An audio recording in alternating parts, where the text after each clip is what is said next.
자, 정상가격 산출 방법의 이제 사전 승인인데요. 그러니까 정상가격 사전 승인을 왜 받으려고 하는 거냐라고 하는 거죠. 일단 사전 승인을 그러니까 미리 사전 승인을 받아버리면 국제거래에 있어서의 세무 처리에 대한 세무회계에 대한 예측 가능성이 증가를 하게 되고요. 그죠? 그다음에 각종의 투자 활동 관련해 가지고 내가 미리 알고 있다면 유리한 어떤 세무 환경을 조성할 수가 있다. 그리고 세무조사나 세무소송에 걸리지 않겠죠. 네가 이거 승인해 준 거 아니냐? 나 그 가격으로 지금 거래하고 있는 거다라고 한다면 그러면 세무조사나 세무소송들에 걸리지 않는 거기 때문에 그런 에 걸리지 않기 때문에 여러 가지 장점이 있단 말이죠. 이게 국제거래와 관계해 가지고는 계속 예시주의하고 있거든요. 과세관청에서도 이게 정상적인 거래인지 아닌지. 근데 미리 사전에 일정 기간을 정해 가지고 이때부터 이때까지 내가 국외 특수관계자 거래를 할 거고 그거에 대한 정상 가격을 어떤 방법으로 해 가지고 어떻게 하겠습니다. 라고 해서 미리 정해버리면 정상 가격을 미리 정해버리면 그러면 사전 그래서 승인을 받아버리면 그러면은 예측 가능성도 증가하죠. 세무조사나 세무소송 같은 것도 걸리지 않겠죠. 여러 가지 유리한 점이 많기 때문에 그렇게 사전 승인을 받으려고 한다는 거예요. 일단 무슨 말인지 이해되시죠? 정상 가격을 나중에 들키는 게 아니라 차라리 일정 기간을 정해가지고 일정 기간에 대해서 정상 가격 산출 방법을 어떤 방법으로 하겠다라고 사전 승인을 받는 거죠. 자, 이때 핵심이 뭐냐면 일단 두 번째 줄 보세요. 그런 일정 기간의 과세연도에 대해서 정상가격 산출 방법을 적용하고자 하는 경우에는 정상가격 산출 방법을 적용하고자 하는 일정 기간의 과세연도의 최초 과세연도 개시일 전날까지. 그러니까 예를 들면 내가 한 5년간 해가지고 지금 X1년도부터 X2년도, X3년도, X4년도, X5년도 총 5년 동안 이제 국외 특수관계자인 A랑 요러요러한 거래를 할 텐데 정상가격 산출 방법은 어떤 방법으로 해가지고 하겠다라고 미리 사전에 이제 승인을 받는 거예요. 근데 언제까지 그러면 승인 신청을 해야 되는 거냐? 일정 기간 정했잖아요. 정했으면 이게 작년에 바뀌었어요. 2018년도까지만 하더라도 이제 일정 기간 최초 과세연도의 종료일까지 X년도 말까지 어차피 세금 신고는 이제 X1년도부터 들어갈 거니까 일정 기간 동안에 정했다면 그중에 최초 과세기간의 종료일까지 사전 승인 신청을 했었어야 되는 거였는데 작년에 바뀌어가지고요. 일정 기간의 최초 과세연도 개시일 전날까지. 그죠? 요 개시일 전날까지예요. 종료일까지요. 최초 과세연도의 종료일까지였었는데 최초 과세연도의 개시일 전날까지 승인 신청을 해야 되는 거고요. 일단 그 다음에 그러니까 이제 기간 중요하고 언제까지 승인 신청할 거냐. 두 번째 중요한 거는 누구한테 하는 거냐. 누구한테 하는 거냐. 누구한테 하는 거예요? 국세청장한테 하는 겁니다. 이게 왜 국세청장한테 하는 거냐면 정상가격 산출방법을 사전에 승인을 받는 거는 두 가지 방법이 있는데요. 그게 두 가지 방법이 거기 밑에 보면 A하고 B가 있잖아요. 상호 합의에 의해 가지고 사전 승인하는 게 원칙이기 때문에 그래요. 상호 합의는 누가 하는, 아까 잠깐 얘기했었는데, 상호 합의는 권한 있는 당국이 하는 거잖아요. 그 권한 있는 당국이 누구라고요? 세금 관련된 권한 있는 당국은 기획재정부하고 국세청이죠. 그죠? 그러니까, 기획재정부 장관은 너무 위에 있고, 물론 국세청장도 너무 위에 있지만, 기획재정부는 더 너무 위에 있죠? 그러니까 누구한테 하는 겁니까? 뭐를 해야 되기 때문이죠? 얘가 이제 상호합의 절차에 들어가야 되기 때문에 상호합의를 해야 되기 때문에 그쪽과 이제 상호합의를 해가지고 정상가격 산출 방법을 사전에 승인하려면 이 방법 어떠냐 해가지고 그쪽에 상호합의를 해야 되기 때문에 누구한테 사전 승인 신청한다고요? 국세청장한테 하는 겁니다. 뭐를 해야 되기 때문이다? 그렇죠. 상호합의를 해야 되기 때문에 그렇다. 상호합의 요것 때문에 국세청장한테 승인 신청을 하는 거야. 언제까지 해야 되는 승인 신청을 하는 거냐? 누구한테 하는 거냐? 자, 그래서 이제 국세청장한테 일정 기간을 정해가지고 고객 특수관계자하고 어떤 정상가격 산출 방법으로 거래를 하겠다라고 이제 사전 승인 신청을 했어요. 신청을 했는데 원칙은 뭐에 의한 사전 승인 신청을 하는 거라고요? 상호 합의에 의한 사전 승인이 원칙입니다. A 옆에 원칙 이렇게 적어놓으세요. A가 원칙이에요. 체약승도에 권한 있는 당국과의 상호 합의 절차를 거쳐서 합의해가지고 정상가격 산출 방법을 사전에 승인할 수 있다는 거죠. 누가? 국세청장이 그렇죠. 국세청장이. 그러면 그 절차, 이게 이제 상호 합의에 의해 가지고 상호 합의에 의한 사전 승인, 이게 이제 원칙인데요. 이게 원칙이에요. 근데 이게 절차가 있어요. 절차가 이제 교재에는 그게 좀 나올까 해가지고 이제 절차를 거기다 적진 않았는데, 사용 절차가 있습니다. 절차 이제 세 가지 절차 제가 적어드릴 테니까 옆에다가 아니면 노트에다가 따로 적어 놓으세요. 내가 이제 언제까지 신청하는 건 일단 했죠. 이건 신청을 했고요. 신청을 했어. 그럼 이제 그 국세청장이 이제 신청을 받은 국세청장이 이제 사전 승인을 해줘야 될 거 아니에요. 이제 그러면 신청을 했으니까. 시험 문제에서는 언제까지 신청할 거냐, 이제 이게 시험 문제 나올 확률이 가장 높고요. 언제까지 누구한테 승인 신청을 하는 거냐, 이게 이제 가장 중요하고, 그랬을 때 상호합의에 따른 사전 승인을 국세청장이 어떤 절차에서 하는 거냐, 이제 받으면 그럼 이제 뭐 들어가죠? 이제 상호 합의 절차에 들어가겠죠. 그러면 상호합의 절차가 종료가 되면 종료일에 다음 날부터 15일 내에 상호합의에 대한 내용을 신청인한테 통지합니다.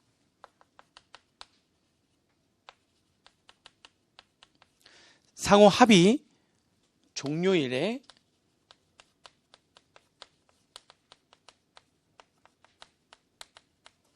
며칠 내에요? 15일 내에 그 내용을 통지를 해주는 거예요. 이제 국세청장이 사전 승인 신청한 거주자한테 통지를 하고요. 통지를 받은 날로부터 2개월 내에 동의 여부를 서면으로 제출합니다. 그죠? 그러면은 신청인은, 그 신청인이 이제 사전 승인 신청한 자 있죠? 신청인은 통지를 받은 날부터 2개월 내에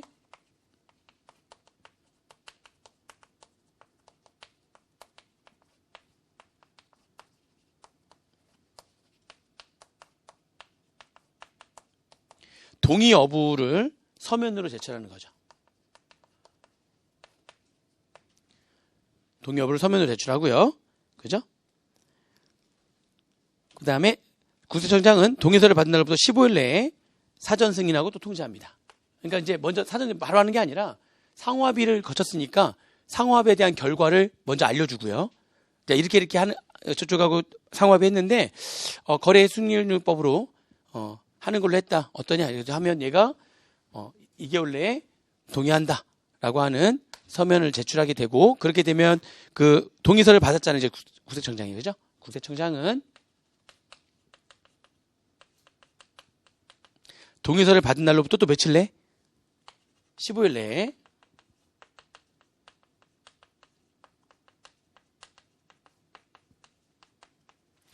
내에 사전 승인하고 통지합니다.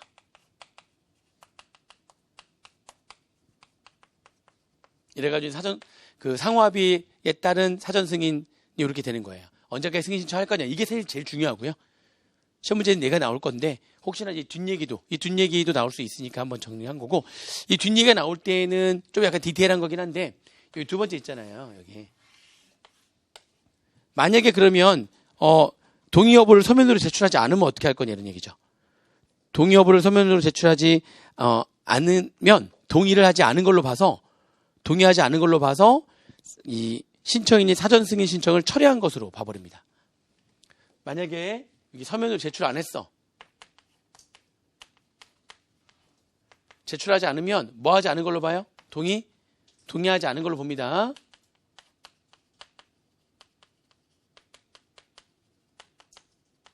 보고 사전 승인 신청을 철회한 걸로 본대요. 취소한 걸로 보겠다는 거죠.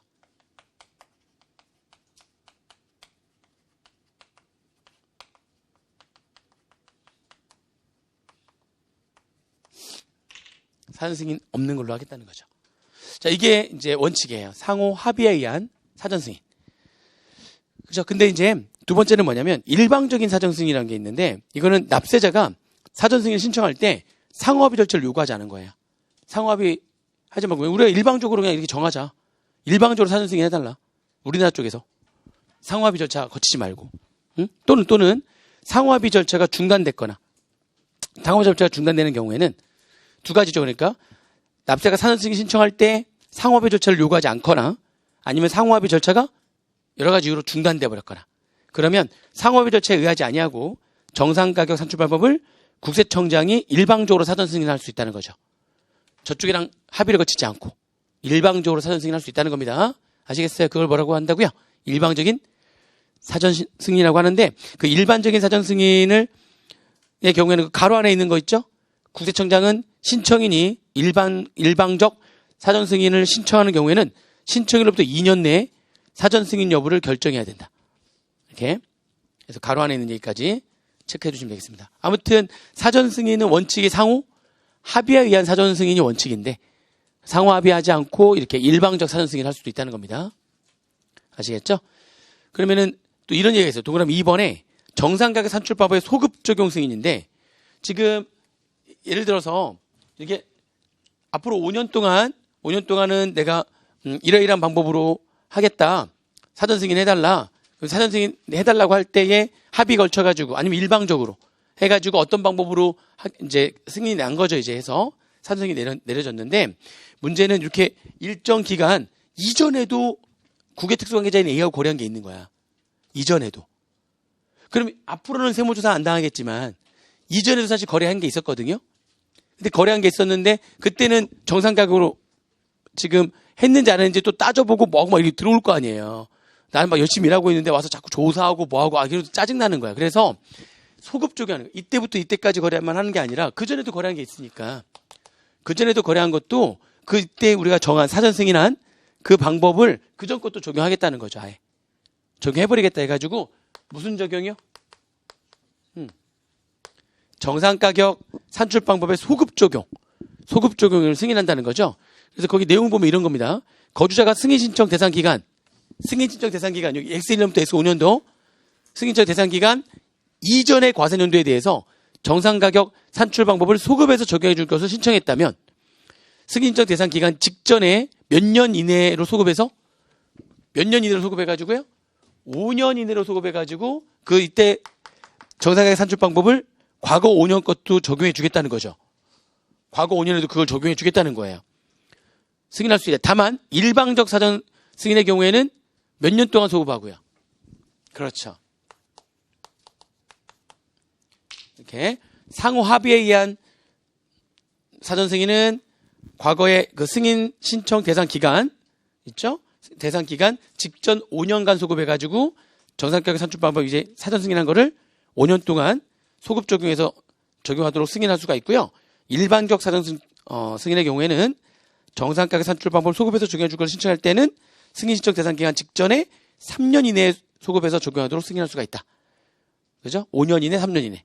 기간이 좀 다르기 때문에 그것도 좀 주의를 하시면 되겠습니다. 그래서 이렇게 소급 적용도 가능한 거예요. 소급 적용도 가능하다 보시면 되고요.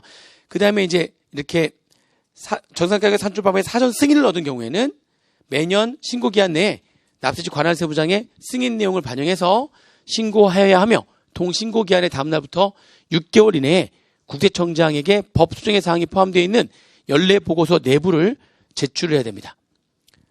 연례보고서 내부를 제출해야 된다.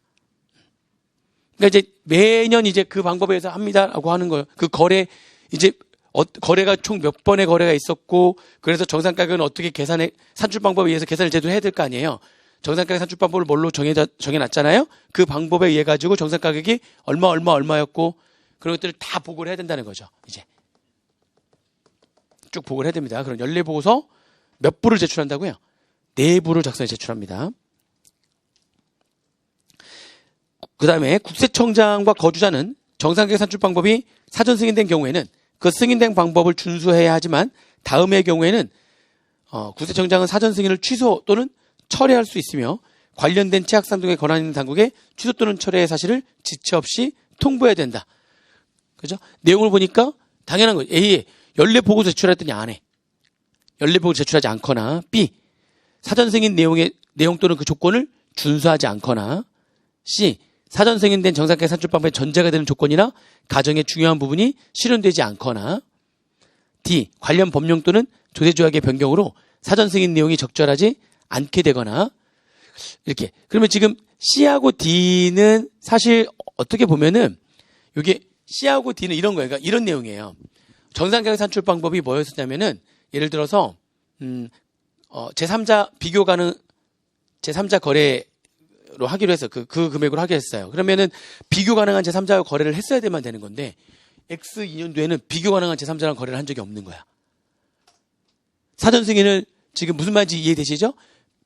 비교 가능한 제3자 거래 방법으로 하기로 했는데 그게 제3자랑 거래한 적이 없는 거야. 그러면 X 2년도에는 지금 그 존재 조건이 충족이 안 돼 버리는 거잖아요. 그 거래가 없는데 어떻게 할 거냐 이런 얘기지. 이건 어떻게 보면은 지금 C번과 D는 뭐가 됐죠? 관련 법령이나 죄대적이 변경돼가지고 사전 승인한 내용이 적절하지 않게 된 거야. C하고 D는요, 내 잘못이라고 보기에는 좀 그래요. 아니, 그런 전제 조건이 충족이 안 되는 그런 거래를 굳이 꼭 해야 되나? 굳이 안 해도 되는 건데? 그래서 실제로 거래를 1년 동안 한 적이 없는 거야, 제3자하고는. 그러면 그 전제 조건이 깔리지 않기 때문에 그 제3자 거래 방법으로 할 수가 없잖아요. 비교하는 제3자 거래만 할 수가 없다는 거지. 그러면 이때 C하고 D의 경우에는 법령이 바뀌었거나 조세 조항이 바뀌었거나 아니면은 그런 거래 전제 조건이 충족이 안 됐거나 이런 것들은 내 잘못은 아니거든. 근데 그게 사전 승인한 거를 취소하면 좀 억울하잖아. 그거는 변경할 수 있다는 거죠. 정상가격 산출 방법을 변경할 수가 있는 거죠. 그러니까. 그죠? 그래서 거주자는 C하고 D, 그러니까 C하고 D만 그런 거예요. A하고 B는 잘못한 거죠. 연례 보고서를 제출하지 않거나. 그죠? 또는 사전 승인의 내용 또는 조건을 준수하지 않거나 거주자가. 그래서 A하고 B는 지금 잘못을 한 거니까 사전 승인한 내용을 아예 취소해 버리는 건데 그게 아니라 C하고 D의 경우에는 이거는 내가 뭐 잘못한 건 아니거든요. 상황이 이렇게 된 거지. 잘못한 건 아니기 때문에 이거는 어떻게 C하고 D는 어떻게 할 수 있다고요? 그 사유가 발생한 과세년도에 과세표준 및 세액의 확정신고 기간까지 해당 과세년도를 포함한 그 이후의 자녀대상 기간에 대해서 당초 사전 승인 내용의 변경을 신청할 수 있다. 그러니까 정상가격 산출 방법을 다른 방법으로 이제 변경하거나 할 수 있다는 거죠. 완전히 취소 및 철회해서 끝내버리면 억울하죠. 좀 내가 잘못한 게 아닌데 상황이 이렇게 된 건데 무슨 말인지 지금 이해되시죠? 그리고 C하고 D는 A하고 B하고 좀 달라요. A, B는 잘못한 거고 C하고 D는 상황이 이렇게 된 거고.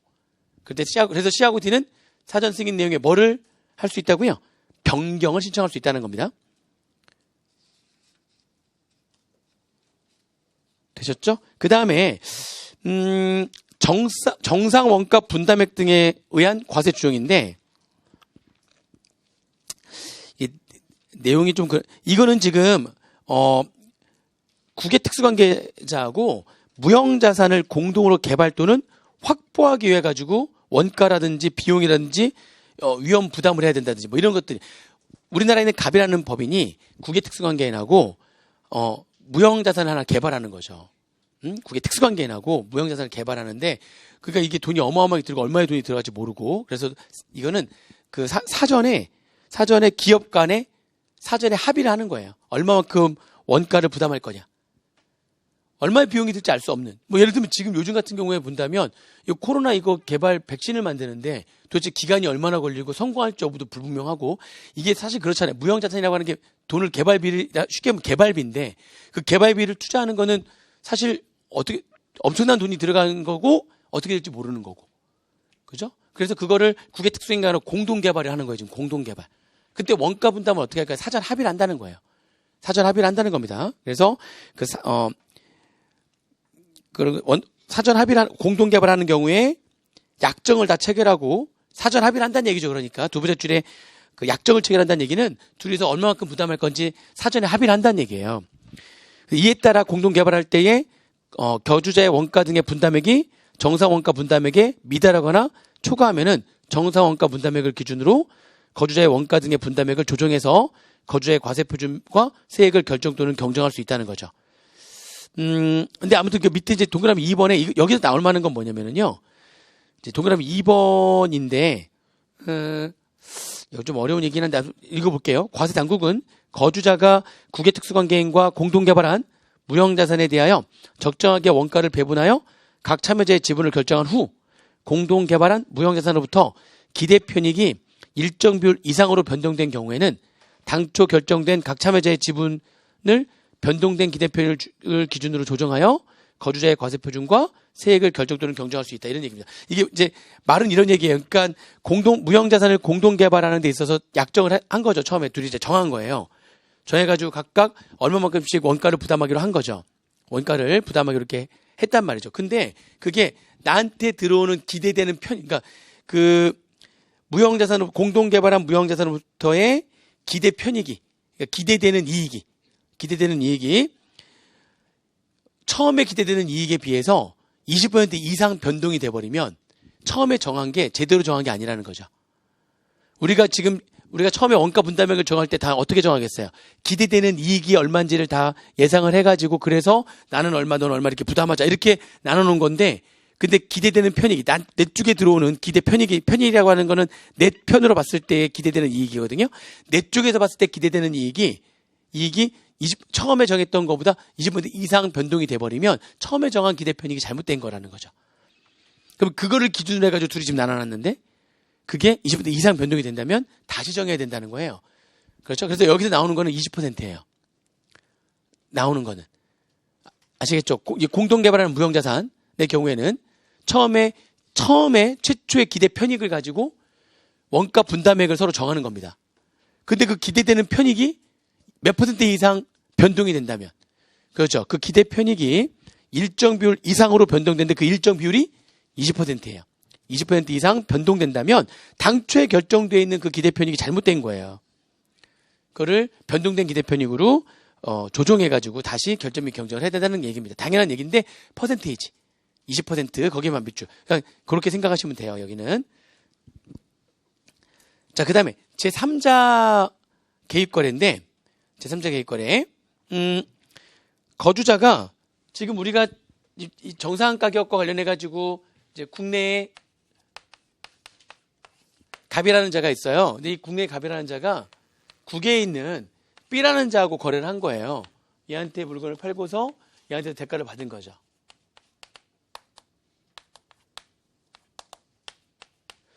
얘가 국외 특수한 계좌가 아니면 이전가격세제가 적용이 안 되는 거예요. 얘는 전혀 특수한 계좌가 아니야. 얘가. 무슨 말인지 지금 이해되시죠? 근데 이렇게 거래를 했는데 알고 보니 A라고 하는 지금 국외 누가 있어요 지금? 국외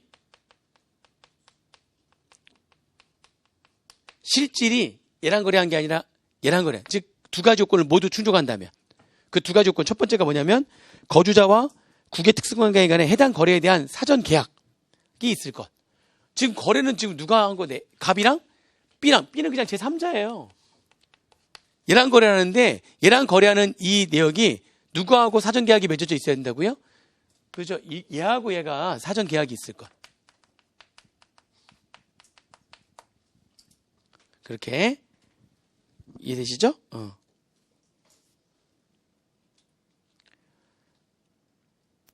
보시면 되고요. 그 다음에 두 번째 모두 충족돼야 되는 거예요. 그 거래 조건이 해당 거주자와 국외 특수관계인의 이 거래 조건도 사전 계약이 맺어져 있고요. 두 번째는 그 거래 조건도 갑하고 B가 정하는 게 아니라 누가 결정을 한 거죠? 그렇죠. 거래 조건도 그래 갑하고 A하고 정한 거죠. 이렇게 돼 있다면 그러면 사실은 이렇게 거래하는 건데 누가 낀 거죠, 그냥? 제3자가 껴서 거래한 것 뿐이야. 그러면 이 거래도 뭐를 적용하겠다는 거예요? 이전가격세제를 적용하겠다는 거죠? 이 두 가지가 모두 쭉이 됐다면 그럼 얘랑 거래하는 거야. 얘가 이제 중간에 B라는 사람을 내세워서 낀 거지. 그래서 이것도 정상가격 정해가지고 정상가격으로 결정 및 경정을 한다는 겁니다. 이런 거래도. 이 두 가지 조건을 모두 충족하게 되면 누구랑 거래한 걸로 본다고요? 국외 특수한 계획과 국제거래를 한 것으로 봐서 그 거래에 대해서 이전가격세제를 적용한다는 겁니다. 그걸 뭐라고 한다고요? 제3자 개입거래라고 하는 겁니다. 그러니까 사실 A랑 거래하는 거지 이거는. 근데 그게 누가 살짝 낀 거예요 그냥? 얘를 내세워서 한 것뿐이죠. 그런 얘기입니다. 이해되시죠? 그 다음에 상계거래 인정. 요거 나올 만해. 상계거래 인정도. 요거는 그러니까 어떤 내용이냐면 그러니까 이거는 제가 사례를 한번 들어드릴게요. 그러니까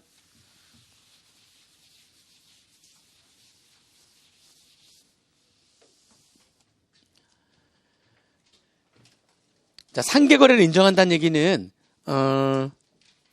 이런 겁니다. 우리나라 국내에 갑이라는 자가 있고요. 지금 이거 상계거래 인정이에요. 상계거래 인정해서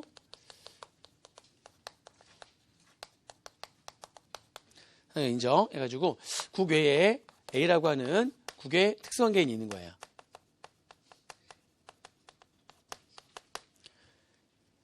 근데 그 동일한 특수관계인과 동일한 과세연도 내에 다른 국제 거래를 통해서 그 차액을 상계하기로 사전에 합의하고 거주자가 그 거래 내용과 사실을 입증하게 되면 그 상계되는 모든 국제 거래를 하나의 국제 거래로 봐서 이전가격세제를 적용한다라고 하는 건데요. 그러니까 예를 들면은 얘한테 얘가 뭐 실제로 이게 이제 실제로 있었던 사례.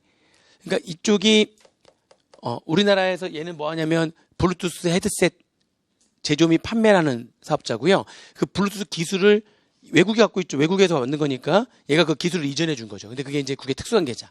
얘는 얘한테 뭐라 하죠? 블루투스에 대한 기술을 이전해 준 거. 기술 이전. 그죠?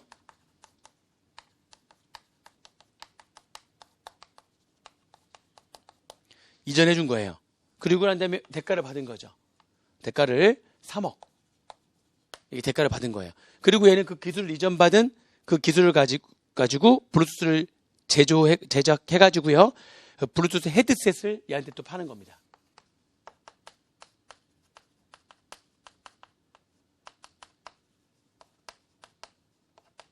셋을 얘한테 판매한 거죠. 그래서 얘한테서 받은 금액은 10억인 거예요. 동일한 과세연도에 동일한 특수관계자하고 지금 두 번의 거래를 한 거죠. 근데 이걸 따로따로 보지 않고 어떻게 하나의 국제거래를 봐버리겠다는 거예요. 그러면 하나의 국제거래를 봐버리는 거니까 그러니까 갑이 지금 A한테 얼마를 준 걸로 본다는 겁니다. 이걸 이렇게 되면 3억 줘야 되고 그 다음에 10억을 받아야 되고 이러는 거잖아요. 그러면 이거를 하나의 거래를 봐서 갑은 A한테 얼마를 지급한다? 7억을 지급한 걸로 봐가지고 그래서 이전가격세제를 적용하는 겁니다. 그래서 정상가격이 얼마인지 순액으로 퉁쳐가지고 7억을 가지고 이전가격세제를 적용하겠다는 거예요. 그죠? 아무튼 이게 상계거래를 인정한다는 것은 동일한 국외 특수관계인자와 관계인과 동일한 과세기관의 다른 국제거래를 통해서 차액을 상계하기로 사전에 합의하고 거주자가 그 거래 내용과 사실을 입증하면 상계되는 모든 국제거래를 어떻게 한다? 하나의 국제거래를 봐서 이전가격세제를 적용한다는 거예요. 근데 그 뒷얘기가 중요해요. 그럼 다 봐. 그래 보는데 중요한 건 잘 보세요. 지금 이걸 하나의 국제거래로 본다고 그랬잖아요. 그러면 갑은 그냥 A한테 주고받는 거 다 퉁쳐가지고 얼마 주면 되는 거예요, 그냥. 갑은 A로부터네. 갑은 A로부터 7억을 받으면 되는 거잖아요, 이렇게. 갑은 A로부터 7억을 받으면 되는 거예요. 상계거래가 인정이 되는 거니까. 하나의 거래를 봐서 주고받는 거 그냥 하지 않고 그냥 퉁쳐서 7억을 받으면 되는 거죠. 이렇게. 그런데 아무리 그렇다 할지라도 그 뒤에 그러나 이와 같이 상계 거래를 인정한다 하더라도 그 어느 하나의 거래가 원천징수의 대상이 되는 때에는 상계 거래가 없는 것으로 봐서 해당 원천징수 규정을 적용한다. 자, 원천징수라고 하는 거는요. 크게 세 가지 소득에 대해서 원천징수를 해요. 크게. 물론 나머지 네 가지로 볼까요? 네 가지에 대해서 원천징수합니다. 이자. 우리나라에서 외국에 있는 지금 아무튼 비거주하는 외국법인이잖아요. 우리나라에서 외국법인한테 이자를 지급하거나 배당을 지급하거나 아까 얘기한 로열티. 아까 그 무슨 소득이라고 했죠? 사용료 소득을 지급하거나 그리고 양도소득이거나 그 외국법인이나 비거주자가 우리나라에 갖고 있었던 토지를 파는 거야. 그럼 우리나라 거주자가 또는 내국법인이 거기다 양도소득을 지급할 거 아닙니까? 그 양도소득이 우리나라에서의 양도소득은 원천징수 안 하지만 외국법인이나 비거주자한테 양도소득을 지급할 때에는 원천징수를 하게 돼 있어요. 크게 네 가지. 이자, 배당, 사용료 소득, 양도소득. 비거주자나 외국법인한테 네 가지 소득을 지급할 때는 원천징수를 하게 돼 있어요. 응? 그러면 얘가 얘한테 지급하는 거는 무슨 소득? 사용료 소득. 얘가 얘한테 지급하는 건 금방 얘기 네 가지가 아니죠. 이자, 배당, 사용료 소득과 양도소득이 아니잖아요. 그냥 얘가 얘한테 지급하는 거는 실제로 그냥 재화를 거래하면서 주고받는 금액이니까 그럼 둘 중에 뭐는 원천징수를 해야지만 되는 거죠? 얘는 줄 때 원천징수 해야 되는 거야. 아무리 상계거래가 인정돼가지고 그냥 상계거래가 인정돼가지고 갑은 3억 지급하지 않잖아요. 실제로 지급 안 하고 얼마만 받는 거죠, 그냥? A한테서 7억 받는 거잖아요. 내가 3억 안 주는 거잖아. 근데 둘 중에 하나의 거래가 뭐가 적용되는 거죠, 지금? 뭐를 해야 되는 거죠? 둘 중에 하나의 거래가 지금 원천징수의 대상이 되는 때에는 아무리 상계거래가 인정된다 할지라도 원천징수세액은 납부를 해야 되는 거예요. 그러면 나는 그냥 퉁쳐가지고 갑은 A한테서 얼마 받는데 7억을 받는 거니까 3억 안 주잖아요. 그러나 원천인수는 3억을 준 것처럼 봐서 3억에 대한 원천인수세액은 납부를 해야 된다. 이거는 3억을 그냥 얘가 퉁쳐가지고 얼마 받는 거죠? 그냥 7억을 받는 거잖아요. 그렇게 상계거래가 인정된다 할지라도 이쪽에서 뭐는 해야 된다는 거죠? 그렇죠. 실제로 지급해요, 안 해요? 3억. 3억 지급해요, 안 하지만 상계거래가 인정된다 할지라도 3억, 원천징수는 3억을 지급한 걸로 봐서 원천징수세율 정했겠죠? 조세조약에 따라서 몇 퍼센트로 하겠다? 정해진 그 원천징수 조세조약에 따라 정해진 그 원천징수 세율에 따라서 원천징수 해가지고 납부를 해야 된다는 겁니다. 그 뒷말이 나올 수 있어요. 그래서 이와 같이 상계거래 인정한다 하더라도 그 어느 하나의 거래가 원천징수의 대상이 되는 때에는 상계거래가 없는 것으로 봐서 해당 원천징수 규정을 적용한다라고 하는 겁니다.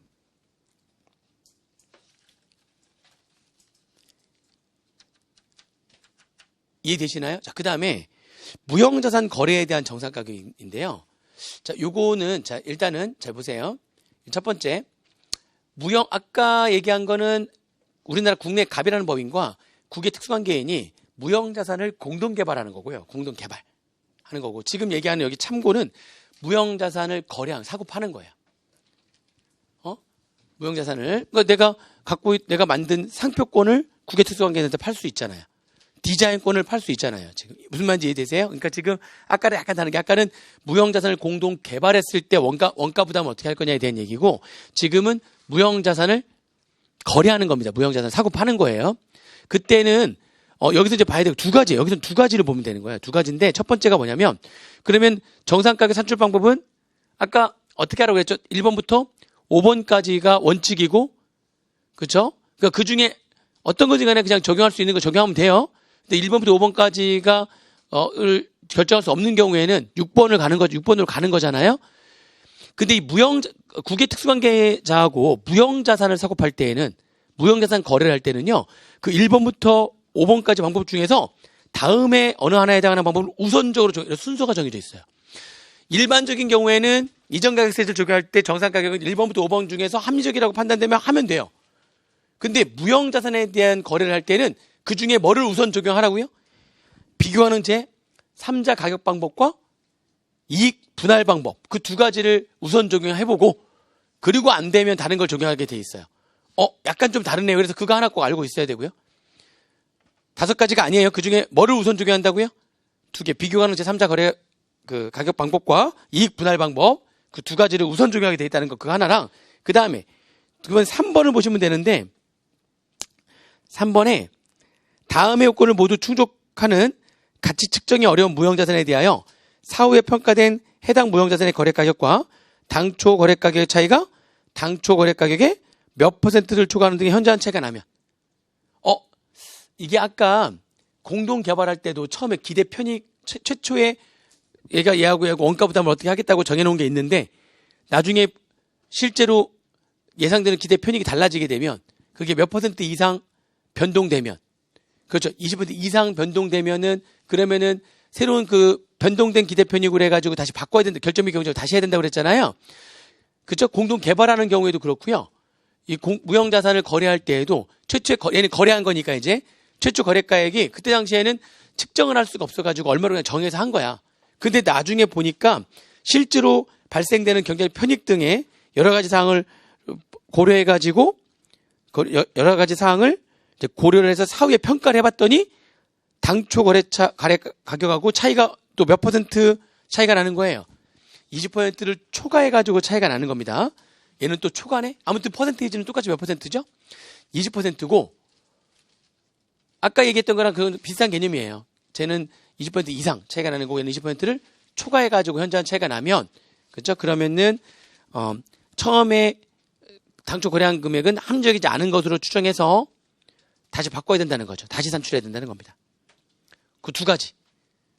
무형자산, 국외 특수관계자 거래할 때는 5가지 방법이 아니라 2가지를 먼저 우선 적용해야 된다는 거예요. 비교하는 제3자 거래 그 가격 방법과 이익 분할 방법, 그 2가지만 우선 적용해야 된다. 그리고 당초에 거래한 금액이 그때 당시에는 그냥 정확하게 산출할 수 없어서 거래를 했는데, 나중에 이제 기대 편익 여러 가지를 경제적 사건을 다 고려해 보니까 나중에 사후에 평가된 거래 가격과 20%를 초과할 정도의 현저한 차이가 발생을 한다면 당초의 거래 가격이 잘못 정해진 거죠. 그래는 다시 산출해야 된다는 겁니다. 되셨어요? 자, 그리고 소득금액 조정에 따른 소득처분 및 세무 조정인데 아까 그 얘기를 이미 한번 했네요. 전체적인 한번 얘기를 한번 했어요. 이전가격세제 적용할 때. 이전가격세제 적용할 때 지금 이쪽에서 우리나라에서 이제 손해가 나서 그러면 받아와야 된다는 거죠. 그 금액을 차이나는 게 이제 결제 및 경쟁을 할 때 내가 사전에 승인받았다면 내가 그걸로 나도 거래를 하겠죠. 내가 그걸로 거래하고 있으면 뭐가 안 나올 거고 조사 등이 안 나올 거고 나도 편해요. 거래할 때마다 사전 승인 받지 않으면 언제 나올지 몰라. 그래서 다 올 때 내가 아무 일도 못해. 그죠? 그걸 막 일일이 따지고 뭐하고 그냥 차라리 사전 승인 받는 게 좋아. 그래서 사전 승인 제도가 있었던 거고 만약 사전 승인을 받지 않은 거야. 그러면 이제 조사가 나와서 보니까 뭐야 너 정상 가격 100원인데 60원에 거래했네. 사정만큼 받아와. 며칠 내에 받아오라고요? 90일 내에 받아와라고 하면서 무슨 처분한다고 그랬어요? 임시 유보 처분한다고요. 그래서 거기 1번. 그러니까 첫 번째 구분이 임시 유보 처분이잖아요. 제목이. 과세 당국 또는 내국법인 정상 가격에 따른 소득 처분 및 세무 조정을 하는 경우에는 입금에 산입되는 금액의 반환 여부를 확인하기 전까지는 임시 유보를 처분하고요. 그 사실을 통지한다. 그 통지하는 건 과세 당국만 통지하는 거죠. 과세 당국하고 내국법인이 그렇게 할 수 있는데 통지는 과세 당국이 이제 내국법인한테 임시 유보 처분 통지서로서 통지를 하는 겁니다. 언제까지요? 통지는? 그렇게 결제 및 경정한 날로부터 15일 내에 임시 유보 처분의 통지서를 보내게 돼 있어요. 아시게 돼 있죠? 그러면 이제 일단 동그라미 2번 잠깐 넘어가세요. 동그라미 2번 잠깐 넘어가시고요. 과세당국 또는 내국법인이 임시 유보 처분 통지를 받은 날 만약에 받은 날로부터 90일이 된 날까지 상호합의 절차가 기시가 됐다면 그러면 그걸 바꾸세요. 그 상호합의 절차의 종료일의 다음 날로 돼 있잖아요. 두 번째 칸에 지금 두 번째 칸은 어딘지 아시죠? 지금 두 번째 칸에 입금 산입액의 반환이 확인되지 아니한 경우 지금으로 바로 넘어간 거예요. 거기에 지금 어떻게 되죠? 과세 당국 또는 내국법인이 임시 유보 처분 통지를 받은 날 그 괄호 안에 있는 말이 시행령 아니었는데 확정되면서 약간 문구가 바뀌었어요. 임시 유보 처분 통지를 받은 날 괄호 안에 임시 유보 처분 통지를 받은 날로부터 90일이 되는 날까지 뭐가 게시가 됐다면 상호합의 절차가 개시된 경우 하고 그 뒤에 뭐라고 돼 있죠? 그 상호합의 절차 종료일의 다음 날로 돼 있잖아요.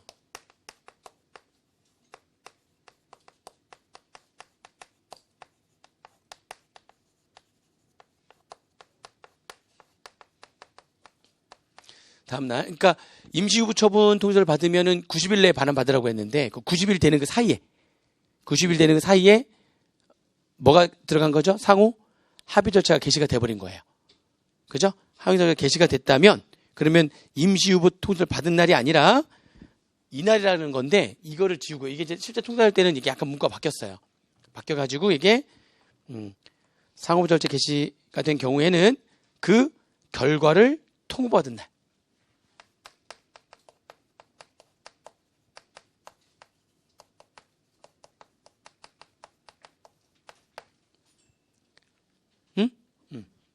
날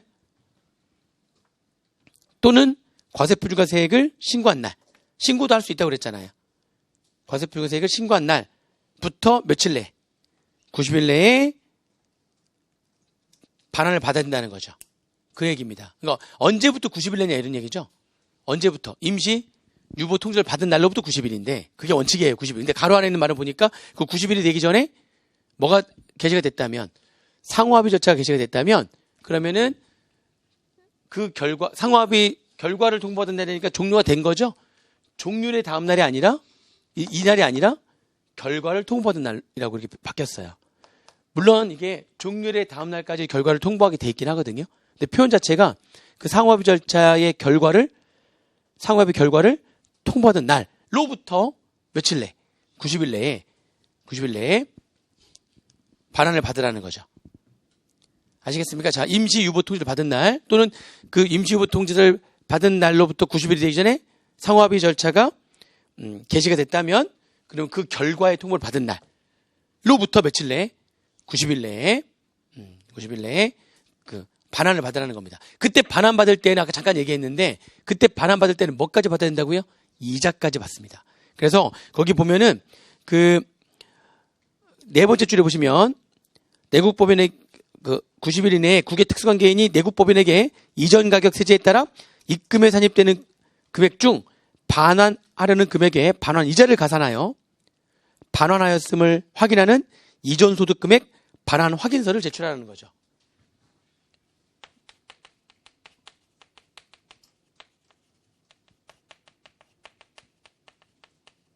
또는 상호합의가 있었다면 이 결과 통지를 받은 날부터 며칠 내에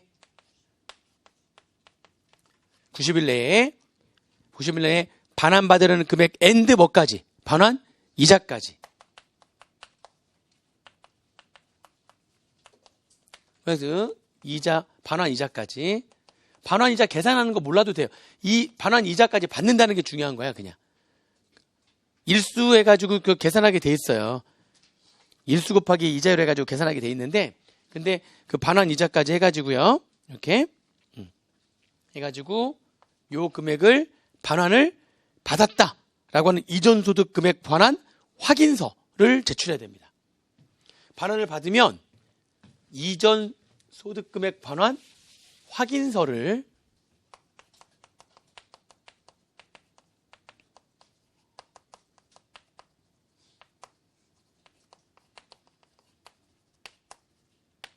요 기간 내에 이전 소득 금액 반환 확인서를 제출을 했다면 그러면은 조정할 필요 없는 거죠. 그 돈이 들어왔다는 거니까. 조정할 필요 없는 거고요. 요 90일 안에 요거를 제출하지 못하면 반환 못 받은 거예요. 그럼 반환 못 받은 거예요. 그럼 뭐 한다고요, 그러면? 그럼 어떻게 하는? 입금 산입 들어간다고요. 그럼 입금 산입 들어가는 거예요. 안 받았는데도 입금 산입. 그리고 소득처분 어떻게 할 거냐, 그 밑에 나오는 거죠. 그죠? 그 국외 특수관계인이 A가, 아까 그림에서 A가 내국법인 갑의 주주라면, 그렇죠. 그럼 뭘로 한다고요? 배당. 반대로 갑이 국외 특수관계인의 주주라면, 그죠? 그러면 출자금의 증가로 봐서 유보. 그죠? 그 둘이 아닌 그 기타의 경우라면 또 배당. 이런 소득처분을 한다는 거죠. 그래서 그 소득처분 이미 설명을 드린 거고요. 무슨 말인지 이해되세요? 자, 절차가 이렇습니다. 임시유보 통지는 결정 및 경정일로부터 며칠 내에 임시유보 통지를 보내고요. 15일 내에. 그럼 임시유보 통지를 받은 날로부터 또 90일 내에 반환 받는데 그때는 뭐까지 같이 받아야 된다고요? 반환 이자까지 해가지고 같이 받으면서 이전 소득금액 반환 확인서를 제출해야 됩니다. 제출하면 임시유보 어떻게 해요? 임시유보 소멸. 임시유보 처분 소멸 끝. 그죠? 근데 반환받지 못하면 그러면은 입금에 산입하고 아까 소득처분 배당, 유보, 배당으로 소득처분한다. 이해되시죠 지금? 아까 말이 좀 길게 나와 있는데 그런 얘기예요. 그런 얘기고. 자, 그러면 이제 그게 이제 기본적인 틀이에요. 기본적인 틀이고요. 되셨죠? 좀 특이한 걸 볼게요. 임시유보처분의 동그라미 2번 보세요. 임시유보처분의 동그라미 2번. 그 동그라미 2번 안에 A, B, C가 있죠. 동그라미 2번 안에 A, B, C가 있잖아요. 그죠? 그 A, B, C를 뭐라고 하냐면 동그라미 2번의 제일 끝에 줄 보시면 동그라미 2번 첫째 줄에 제일 끝에 줄을 보시면 괄호 안에 이하 임시유보처분의 생략사유. 생략사유라고 한다. 무슨 얘기냐면 원래는 이렇게 임시유보처분을 다음 페이지 넘겨보시면 그림이 하나 나와요. 그림으로 잠깐 봐볼까요? 그림 384페이지에 국외 특수관계인과의 국제거래냐 아니면 적용 배제하면 되고 이전 가격세제 적용 안 하죠. 예스. 그러면 거래 가격이 정상 가격에 미달하거나 초과하느냐? 그게 아니라면 정상 가격으로 거래했다는 얘기는 이전 가격세제를 적용할 필요가 없죠. 그죠? 근데 정상 가격에 미달하거나 초과한대요. 거래 가격. 예스. 둘 다 예스 했으면 이제 어떻게 입금 산입으로 결정 및 경정을 해야 되는데 바로 하는 게 아니죠. 그리고 결정 및 경정을 해야 되는데 뭐 한다고 임시 유보 처분을 해야 되는데 근데 그게 아까 얘기한 동그라미 ABC 임시 유보 처분의 생략 사유에 해당하느냐? ABC. 그 생략 사유에 해당을 한다면 그럼 바로 어디로 가요? 임시 유보 통지서를 보내지 않고 임시후보 통지에 생략사유에 해당한다면 바로 결정으로 가버리는 거예요. 원래 임시후보 통지하고 며칠 기다려주죠? 90일을 기다려주는데 그런데 임시후보 처분에 생략사유에 해당한다는 얘기는 90일을 기다려주지 않는다는 겁니다. 바로 그냥 세무조정 바로 들어가는 거예요. 바로 입금 산입, 바로 어떻게 됩니까? 배당, 유보 배당으로 바로 들어가는 거예요. 그럼 왜 그런 거냐 이런 얘기죠. 다시 앞으로 넘어가 볼게요. 생략사유에 해당하는 거는요. 이게 그 결정 및 경정한 날로부터 국세부가 제척기간이 4개월이 채 안 남은 거야. 그럼 빨리 결정 및 경정을 하지 않으면 국세부가 제척기간이 만료가 되어버려가지고 더 이상 부과를 할 수가 없게 되겠죠. 결정 및 경정한 날로부터 국세부가 제척기간이 몇 개월 이내인 거예요? 4개월 이내라면 그러면 그거 기다려줄 수 90일 뭐 이렇게 여차에 잘못해버리면 국세부가 제척기간이 만료가 되어버릴 수가 있기 때문에 그래서 임시후보 처분을 생략하고 바로 그냥 입금 산입 들어가 버리는 거예요. 일단 처분해야지 일단 그러니까. 무슨 말인지 이해되세요? 그게 A고요. B번 해당 내국법인이 기획재정부령을 정하는 이전소득금액 처분 요청서를 제출하는 경우에 이게 뭐냐면 오히려 내국법인이 임시후보 처분 이전소득금액에 대한 처분 이게 왜 그러겠어요? 90일 동안 괜히 기다려봤자 어차피 나는 안 받을 거거든. 나는 못 받아. 이제 상황이 국외투자에서 받을 수가 없어. 그럼 뭐가 붙죠 계속? 뭐가 붙어요 그러면? 이자가 붙잖아. 이자가 붙잖아. 그러면 딱 결점이 경정 내려지게 되면 아이고 들켰네. 그럼 굳이 임시후보 처분 받아서 90일을 끌어서 어차피 내가 반환 못 받을 건데 그럼 뭐가 더 붙는데 지금? 이자가 더 붙을 거잖아요. 그러니까 그냥 오히려 내가 오히려 요청을 하는 거야. 반대로 뭐 안 내려고요 지금? 이자 안 내려고 이전소득금액 처분을 해주세요.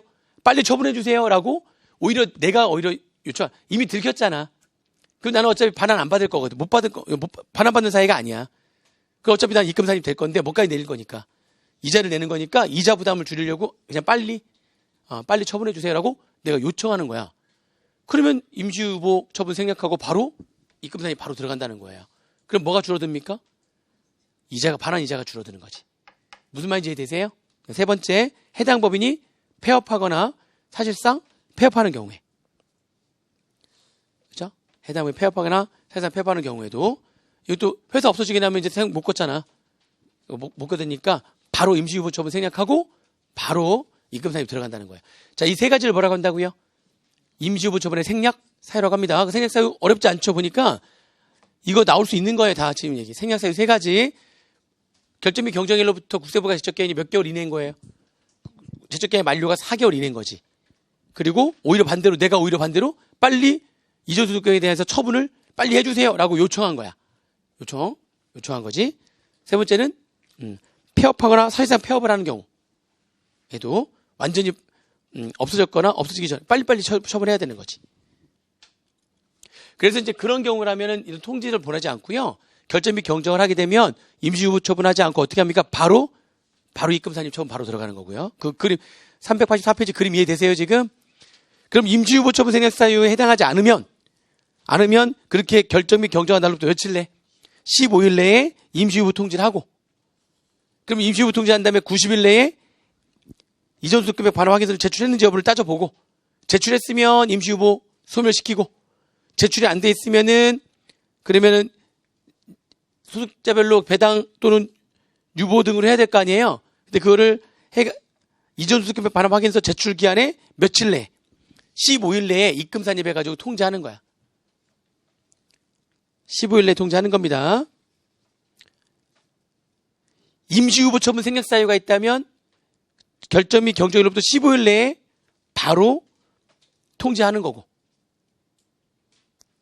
그죠? 바로 15일 내에. 거기 미쳐? 임시후보 처분하지 않으면 결정 경정으로 15일 내에 이전소득금액 통지를 입금 산입해가지고 이전소득금액을 통지를 바로 하는 거고요. 임시후보 처분 생략 사유가 없다면 임시후보 통지를 15일 내에 임시후보 통지를 하고 15일 내에 하고 90일 동안 이전소득금액 반환 확인서를 제출했는지 여부를 봐서 안 하면 이전소득금액 반환 확인서 제출 기한으로부터 또 15일 내에 이전소득금액을 입금에 산입해가지고 통지를 하는 겁니다. 소득처분은 배당, 유보, 배당으로 해서. 지금 이 그림 이해되세요? 이 그림을 이해하시면 되는 거고요. 됐습니다. 그래서 그 정도 내용만 좀 정리하시면 될 것 같아요. 그림을 이해하시고 지금 얘기한 그 정도 내용만 정리하시면 되겠습니다. 그 다음에 오른쪽 페이지에 참고가 나오는데 그 오른쪽 페이지 참고에 두 가지가 있는데요. 두 번째 참고가 나올 수 있어요. 나온다면. 두 번째. 이게 무슨 말이냐면은 국제 거래를 하게 되면은 이게 지금 우리가 국제 조세 조정에 관한 법률에서의 이제 이 국제 조세 조정에 관한 법률에서는 뭐라고 표현해야 돼요?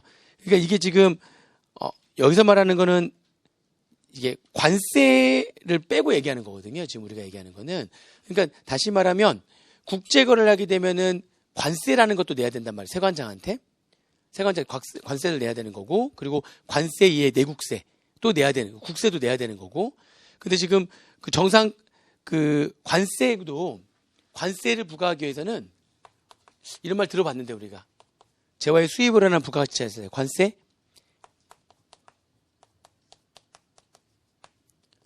이게 일종의 수익 가격이잖아요. 관세 과세 가격에다가 관세가 붙는 거란 말이죠, 이제.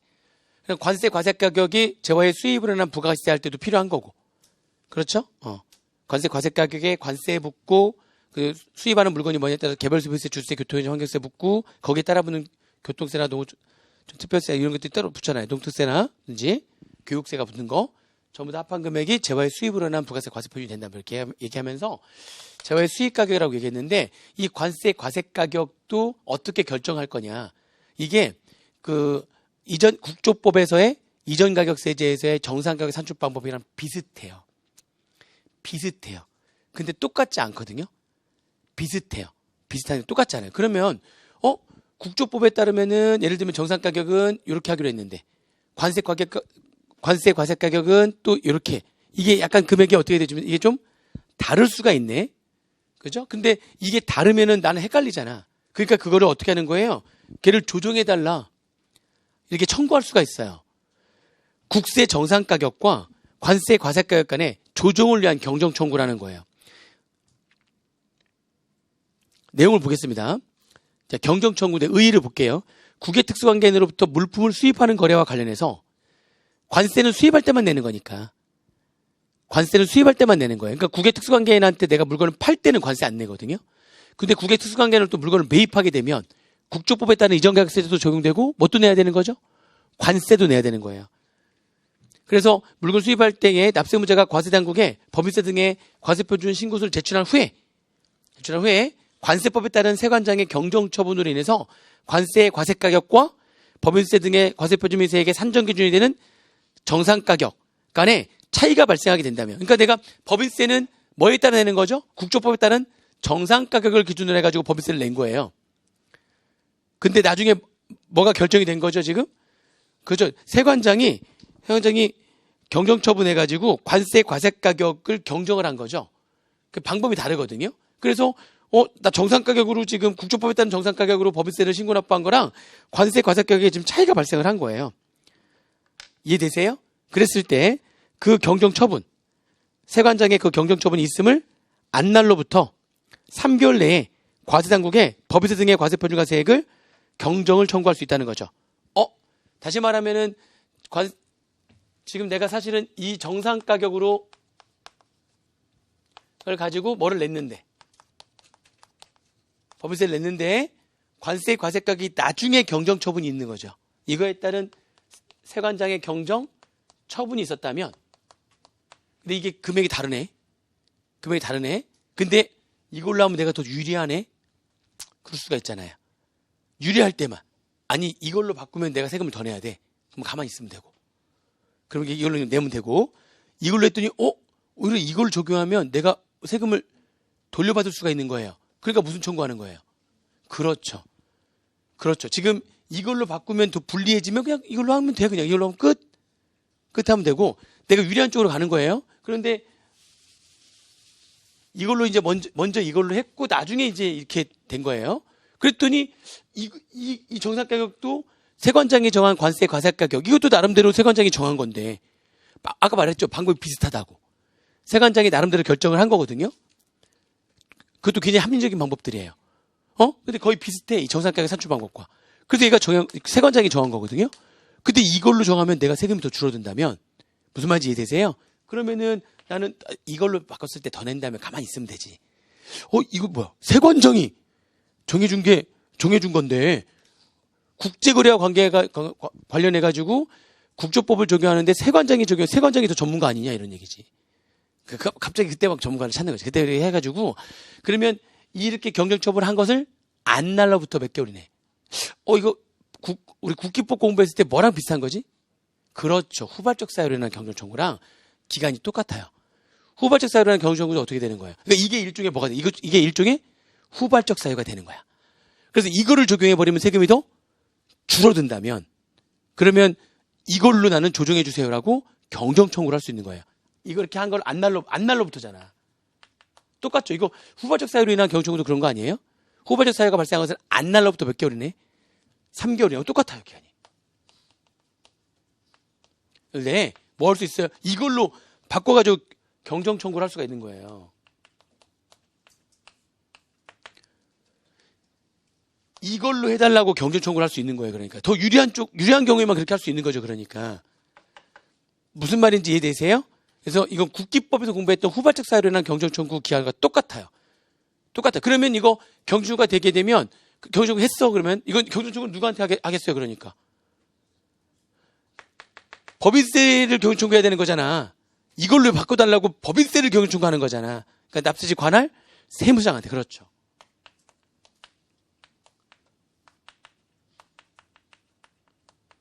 지금 법인세를 경정청구하는 거예요.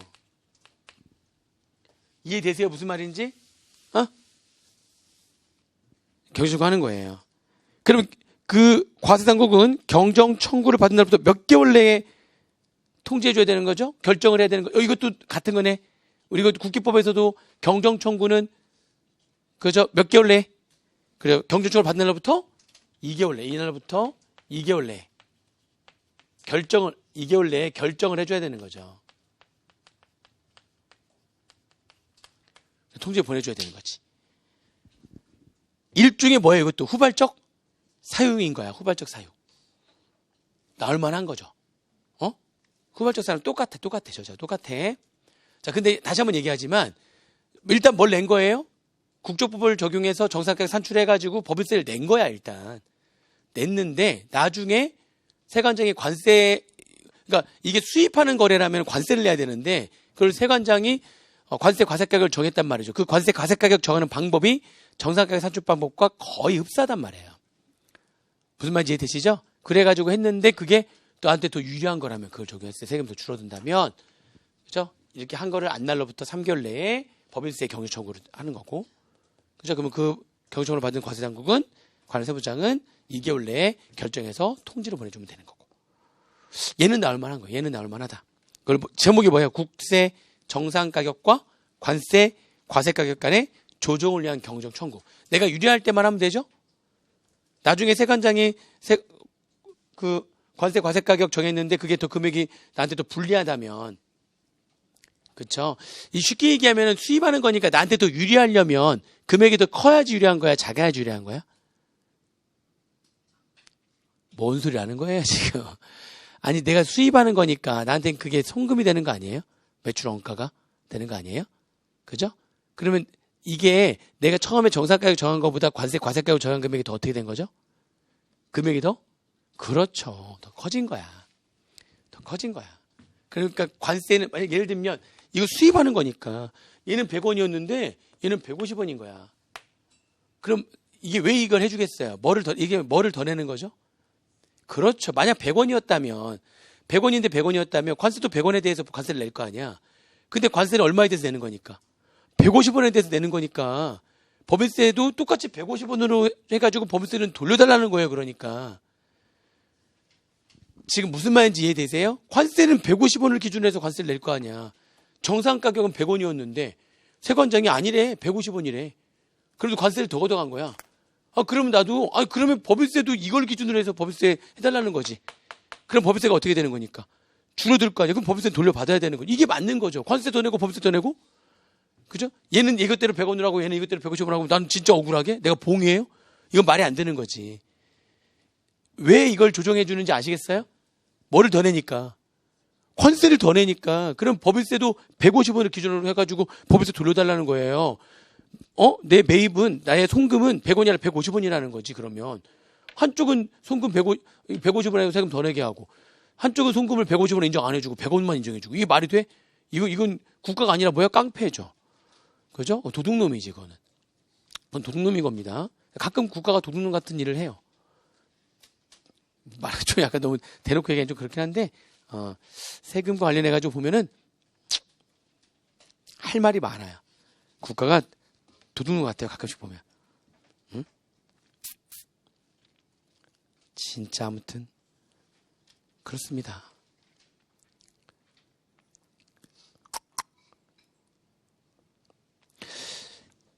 갑자기 또 약간 생각이 잠겼었어요. 자, 이제 넘어가서 소득금액 조정에 관한 특례인데요. 이건 또 뭐냐면, 소득금액 조정에 관한 특례는요, 이게 한마디로 이게 대응 조정이라는 거거든요. 이제 이게 무슨 얘기냐면은, 자, 보세요. 국제 거래를 하는데 내가 손해를 보는 게 아닌 거야. 그럼 나는 가만히 있으면 되죠, 이렇게. 상대방이 손해를 보는 거래를 하는 거야, 이제. 저쪽 나라에서. 응? 그럼 저쪽 나라에서 또 그 나라에도 우리나라 국조법 같은 법이 있을 거 아니야. 그래서 그쪽에서도 어떻게 했겠어요, 그러면 또. 그쪽에서도 걔가 손해를 나한테 받아와라. 내용이 거의 똑같겠죠. 이 국제거래와 관계에서는 모든 나라가 거의 비슷하겠죠. 그럼 이제 우리나라가 아니라 저쪽 나라에서 이제 걔가 손해가 났고 난 이익이 난 거야. 나는 가만히 있으면 되는 건데, 여기서 그냥 세금 내면 되는 거죠. 세금 내면 되는데, 저쪽 나라에서 어떻게 된 거예요, 지금? 여기서 저쪽 나라에서 받아와라. 며칠 내에 90일 내에 반환 받아라 해가지고 아까 60원 거래했는데 40원만큼을 나한테 반환 받으라는 거야. 무슨 말인지 이해되세요? 근데 내가 반환을 안 한 거야. 반환을 해버리면 어떻게 되죠? 자, 보세요. 자, 그러면은 반대인 거지.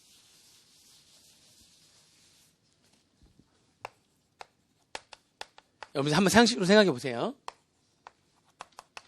이쪽 나라에서 지금 반환받으래.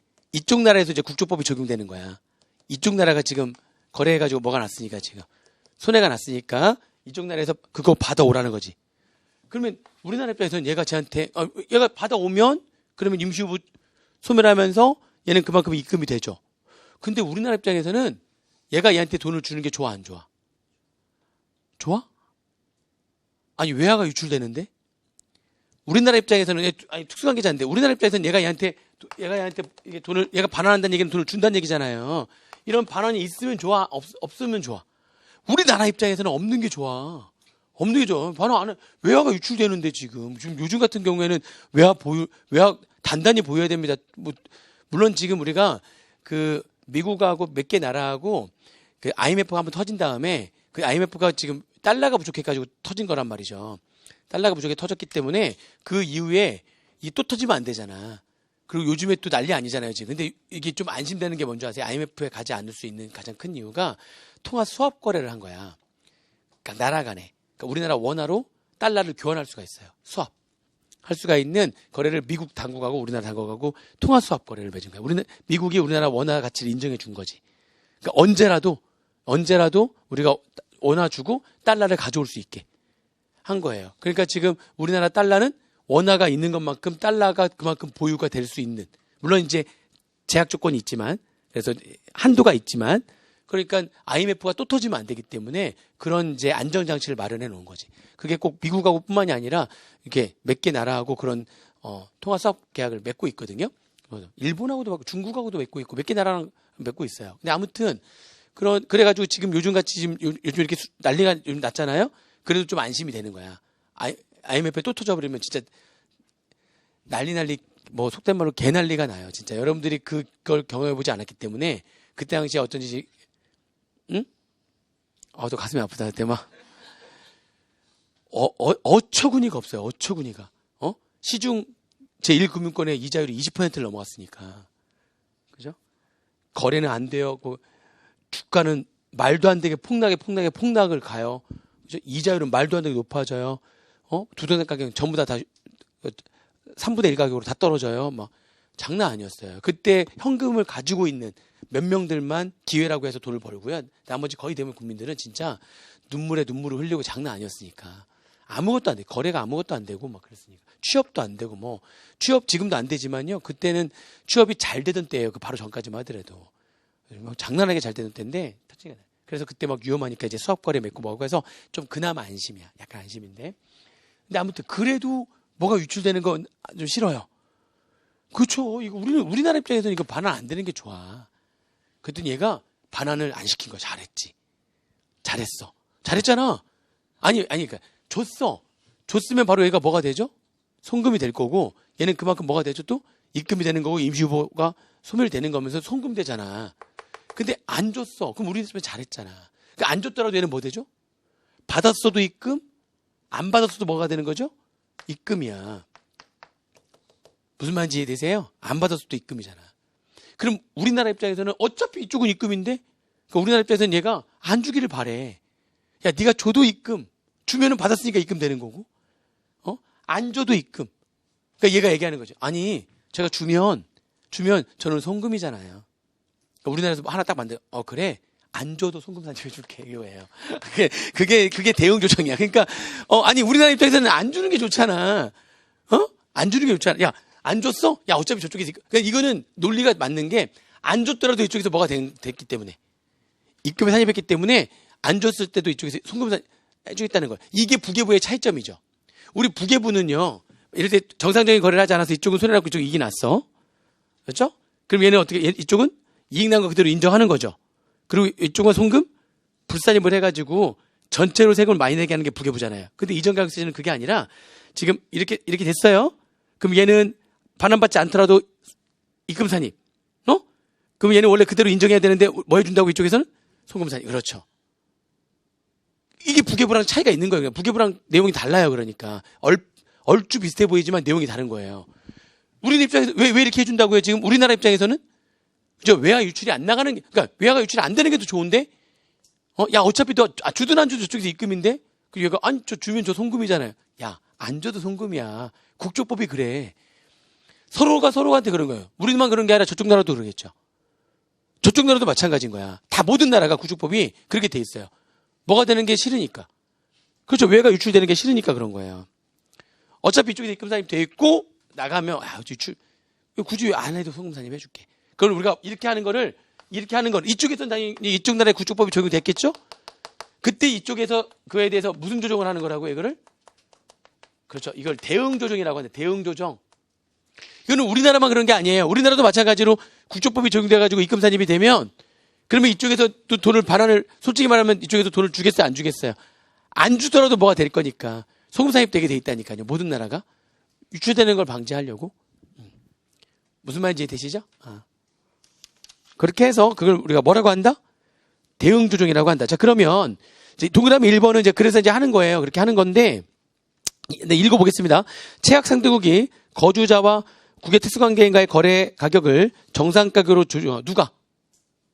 그렇죠. 저쪽 나라에서 정상 가격으로 조정하고 이에 대해서 상호합의 절차가 종결된 경우에는 과세당국은 그 합의에 따라 거주자와 각 과세년도 수익금액 및 결정세액을 조정해서 계산할 수 있다. 이쪽에서 입금산입 이렇게 조정이 들어가면 우리나라는 또 조정한다는 거예요. 송금산입 할 수 있다. 그 이유는 채약 상대국이 이전 가격을 부인하고 정상 가격에 기초하여 자국 내 특정 기업의 과속을 증액시키는 경우 우리나라는 국내 관련 기업의 과속을 감액시키는 대응 조정이 필요하기 때문이다.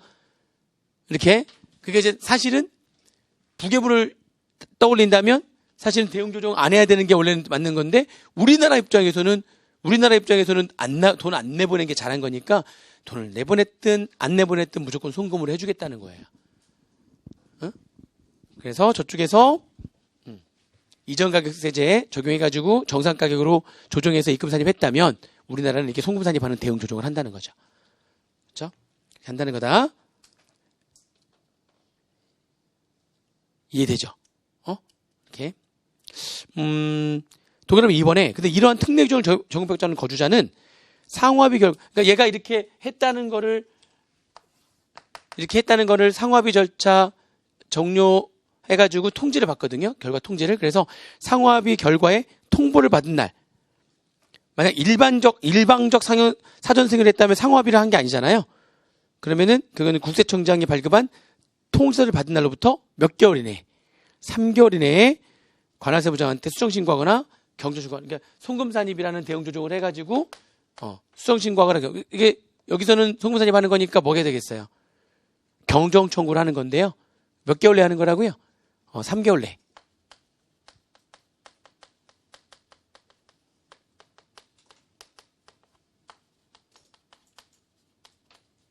3개월 내에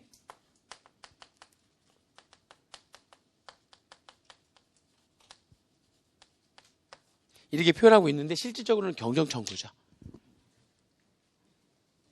실질적으로는 경정청구입니다. 아시겠어요? 이것도 3개월, 이게 또 2018년도 재작년까지는 2개월 내였었어요. 작년부터 이제 3개월로 바뀐 거거든요.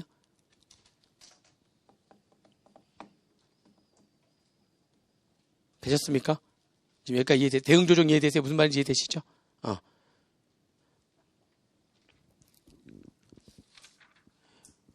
뭐 많아요. 아무튼 얘기 할 얘기가 많아. 아무튼 그래도 마무리를 해야죠. 2절 마무리를 하고 밥을 먹어야지 밥이 들어갑니다.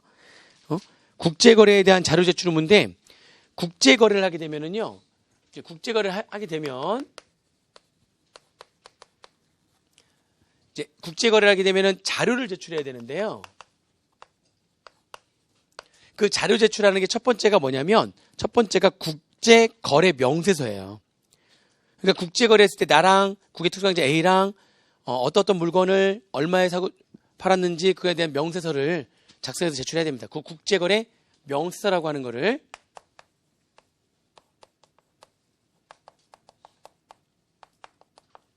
제출해야 되는 거예요. 그런데 이건 이제 국제거래 명세서라고 하는 거는 그 거래할 때마다에 대한 명세서거든요. 거래 하나마다의 그런 증빙 서류들이에요. 그 하나하나의 거래들에 대한 증빙 서류를 국제거래 명세서라고 하는 거예요. 그런데 밑에 이제 2번을 보세요. 2번을 보니까 그게 국외특수관계인과의 국제거래 규모 및 납세무자의 매출액 등에 의해서 금액이 어마어마하면 국제거래정보 통합보고서,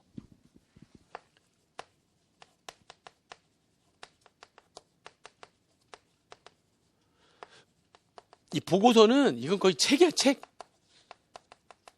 거래할 때 그 하나하나의 내용들에 대한 증빙을 제출하는 게 아니라 아예 책으로 만들어가지고 보고서를 제출해야 돼요. 금액이 어마어마하면. 그 국제거래정보 통합보고서가 3가지가 있는 거예요. 3가지가. 개별 기업보고서, 통합기업보고서, 국가별 보고서.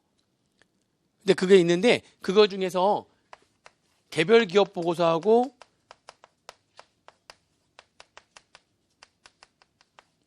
통합기업보고서는 같이 내는 거고요.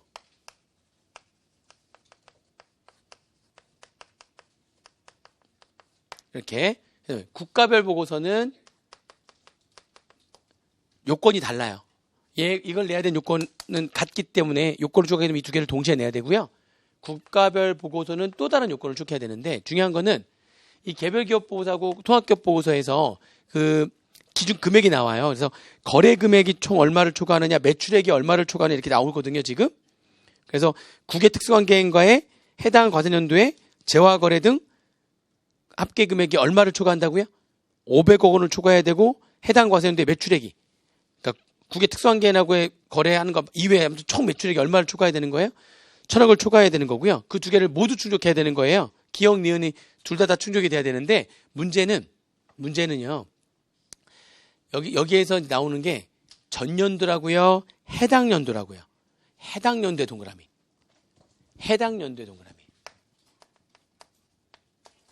해당 연도에 그 국외 특수관계인과의 거래가 500억 초과하고 전체 매출액이 1000억을 초과하면 개별 기업 보고서랑 통합기업 보고서를 제출하는 거예요. 아시겠어요? 근데 국가별 보고서는요, 기획재정부 장관이 정하여 고시하는 납세의무자의 직전 과세년도에 연결재무제표의 매출액이 1조를 초과하면, 그죠? 그러니까 연결재무제표를 작성해야 되는 정말 다국적 기업인가 보네요. 다국적 기업인데, 그죠? 얘는 해당이 아니라 직전 연결재무제표의 매출액이 얼마요? 1조를 초과하면 어마어마하죠? 우리나라도 누군가 있겠죠? 우리나라도 대기업들은 됩니다, 이게.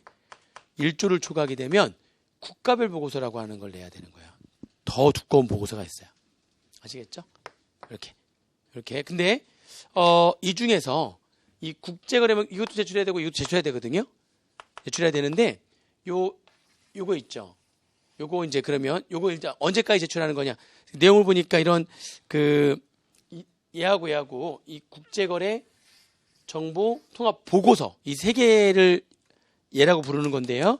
이 보고서는 언제까지 제출하는 걸로 되어 있어요? 보니까.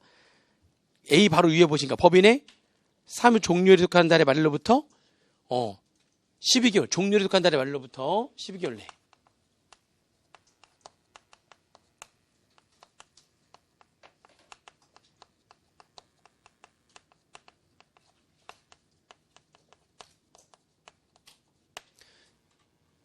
(12개월) 내에 제출하게 돼 있어요. 제출. 자, 국제거래 명세서는 언제 제출하는 거고요? 이건 하나하나 건 바이 건으로 해가지고 건별로 있으면 걔네들에 대한 증빙을 명세서로 작성해서 다 제출하는 거거든요. 그래서 이거는 그 1년 동안 그럼 몇 개, 5개 거래가 있었네. 그러면 5개 거래에 대한 국제거래 명세서를 작성해가지고요. 언제까지요? 과세표준 신고기한까지. 2020년도에 법인이라면 2020년도에 법인세는 2020년도 3월 말, 개인이라면 그죠? 2021년도 5월 말, 그죠? 그때까지 국제거래 명세서 제출하면 되는 거예요.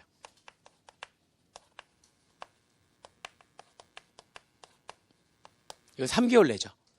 조력관달의 말로부터 3개월, 얘는 12개월. 그런데 이렇게 내야 되는데요. 이 국제거래 명세서는 건가입번호로 막 들어가 있는데 사실 그게 이 안에 다 포함이 되어 있는 거거든요. 이 내용이 다 포함이 되어 있어요. 그래서 내가 이걸로 가름하겠습니다. 국제거래 명세서를 과세표를 확정일 때 안 내고 어차피 12개월 내에 이거 낼 거 아니에요. 나 이거 내는 사람이거든. 물론 이걸 내려면 요건을 추가하죠. 이걸 낼 수 있는 요건을 추가하지 못한 사람은 이거 내고 끝내는 거고요. 이거를 내야 될 요건을 추가하는 사람인 거야. 내가. 그러면 나 이걸로 가름할게요. 이걸 여기 어차피 다 포함되니까. 라고 한다면 얘를 제출하지 않을 수 있습니다. 그러면 이걸 제출하면 되는 거예요. 그런 말들이 거기 나오는 거예요. 무슨 말인지 이해되시죠? 그래서 그 밑에 보니까 국제거래 명세서 등기 제출 동그라미 1번 보시면 세 번째 줄에 다만 아래 이에 따라 통합기업 보고서 및 개별기업 보고서를 제출해야 하는 납세의무자의 경우에는 대통령이 정하는 방법에 따라 통합기업 보고서 및 개별기업 보고서를 제출함으로써 대통령이 정하는 방법이 이거예요. 그러니까 종료일간달의 말로부터 12개월 내에 요거 제출함으로써 국제거래 명세 제출을 가름할 수 있다. 그 얘기는 국제거래 명세를 굳이 신고기한 내 제출할 필요가 없다는 거죠. 없다는 겁니다.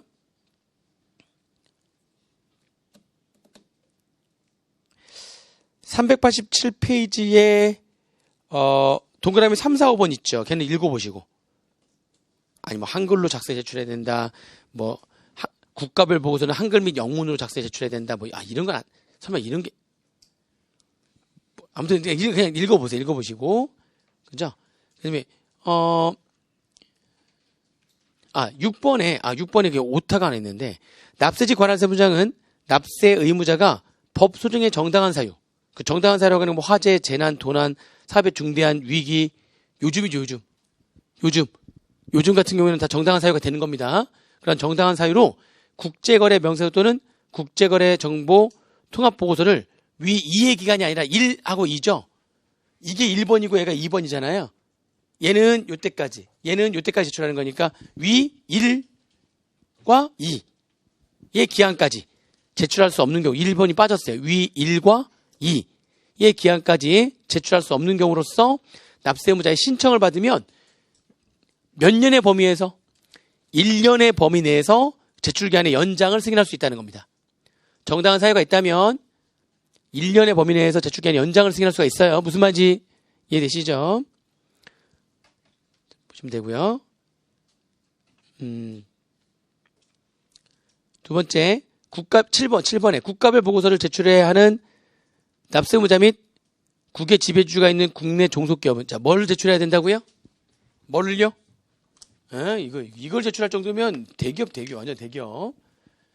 국가별 보고서를 제출해야 되는 납세의무자 및 국외 지배주가 있는 국내 종속기업은 기획 재정부령을 정하는 바에 따라 국가별 보고서 제출 의무자에 대한 자료를 과세연도 종료속하는 달의 말일로부터 6개월 이내에 납세지 관세 의무자에 제출해. 이게 무슨 말이에요? 원래 이거는 언제까지 제출하는 거예요?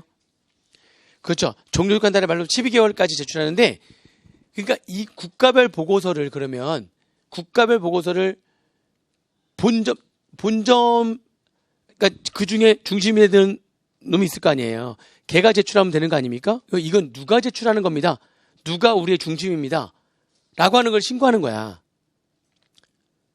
나는 아니다, 쟤다. 신고하는 거야. 무슨 말인지 지금 이해돼서 몇 개월 내? 종료속한 달의 말로부터 6개월 내에 내가 아니 중심은 쟤다. 난 쟤가 아니다, 쟤다. 이걸 신고하는 거예요. 그리고 그 뒤 6개월 내니까 총 12개월 안에 국가별 보고서를 제출해야 될 때가 제출해야 되는 거고요. 무슨 얘기인지 이해되세요? 왜냐면 국가별 보고서라고 하는 거는 진짜 완전 대기업이니까 완전 다국적 기업이거든요. 여러 나라에 지금 뭐 다 있어요, 막 회사가. 무슨 말인지 이해되시죠?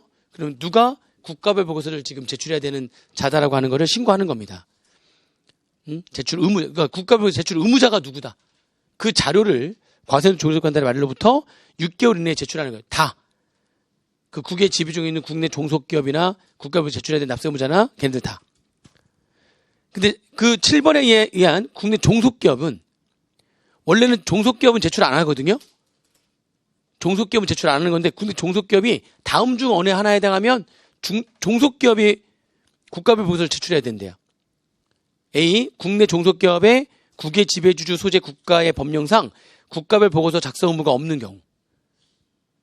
무슨 말인지, 그러니까 국외 지배주주가 지금 작성해서 제출해야 되는데 그 국외 지배주주가 있는 그 나라의 국적법에는 국가별 보고서 제출 의무가 없는 거야.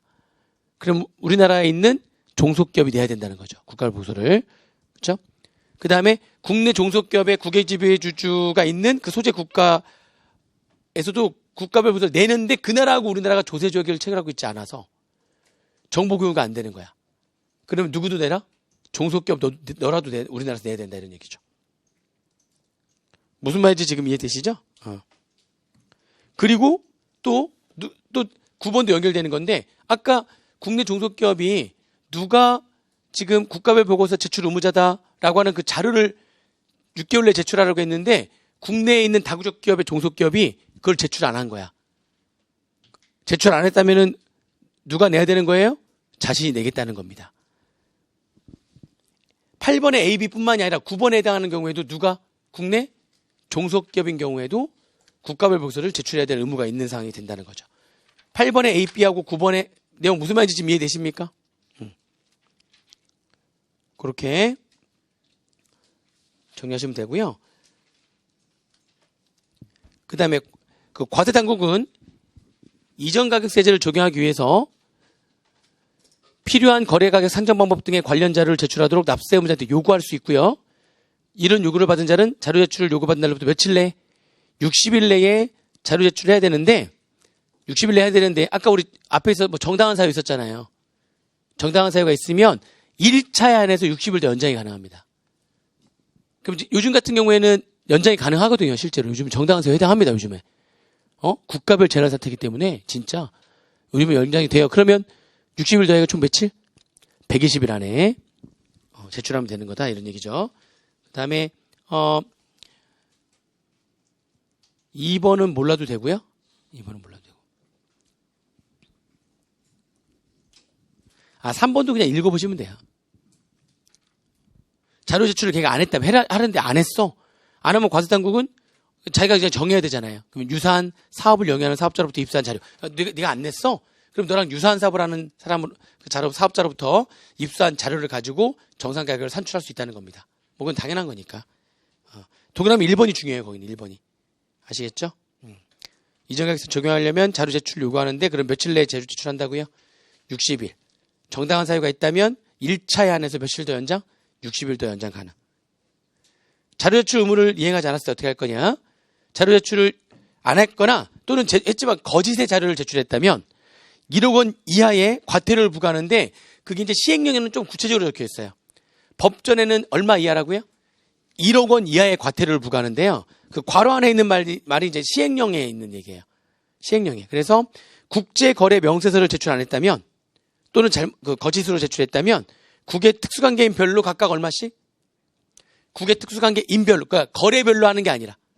왜냐면 A라고 하는 그 국의 특수관계인과 거래를 한 10번 할 수 있죠, 올해. 거래별로 500만 원이 아니라 국의 특수관계인별로 500만 원까지고요. 그게 한도예요. 그리고 국제거래 정보통합보고서 세 가지죠. 아까 이거 세 가지, 이거 세 가지.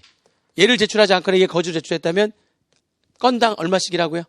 3천만 원씩. 건당 3천만 원씩. 그리고 그게 아니라 아까 가로 2번에서 이전가격세제에 적용하려고 과세 자료 제공을 요청했다잖아요. 과세당국이 요구하는 자료가 있는데 그 요구하는 자료를 제출하지 않으면 건별 종류별로 3천만 원짜리, 5천만 원짜리, 7천만 원. 그게 더 크네. 그죠? 다시 말하면 요구했는데 안 주면 더 커요. 요구를 했는데 자료를 제출하지 않으면 과태료가 훨씬 커요. 종류별로 3천, 5천, 7천까지 가요. 3천원, 7천. 엄청 크네. 요구했는데도 안 주면 엄청 크다는 거예요. 아시겠죠? 그렇게 생각하시면 돼요.